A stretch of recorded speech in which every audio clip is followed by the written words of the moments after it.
Okay, 99% plus of votes have been counted in the Israeli election. Reuters now putting Benjamin Netanyahu's Likud party ahead with 30 out of 120 seats available in the parliament. Let's get out to Hadley, who's in Tel Aviv. So this is a storming performance. Let's put it like it is from Mr. Netanyahu. He was behind for most of the polling. What changed, Hadley?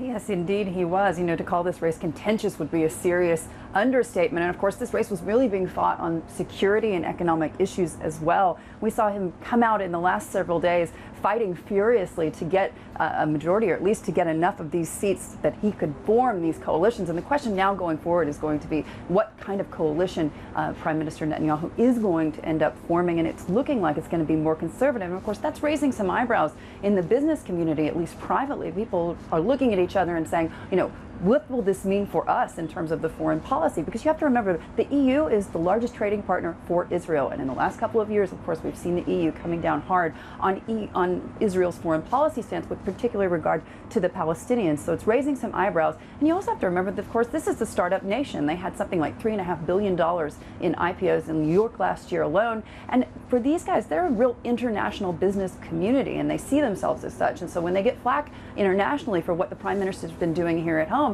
it can become a real problem. Hadley, in terms of our headline, it said some business leaders are saying that Mr. Netanyahu could be a liability. Can you just expand upon that for us? Why are the business leaders concerned? Well, absolutely. So what's interesting is, of course, you know, many of these guys, they're very close with the Prime Minister. You have to remember that Prime Minister Netanyahu has been Prime Minister at least 3 times. He's been in government for years. So they're quite tight with him and they're quite close. So, of course, they're not coming out and saying this overtly, but they are worried about it. I mean, you have 2 big issues here. You have what's happening with the Palestinians. In the last days of the race, the Prime Minister came out and he basically, you know, said there's no hope for a 2-state solution. He also backed more settlements as well. And, of course, that's a big sticking point for the Europeans.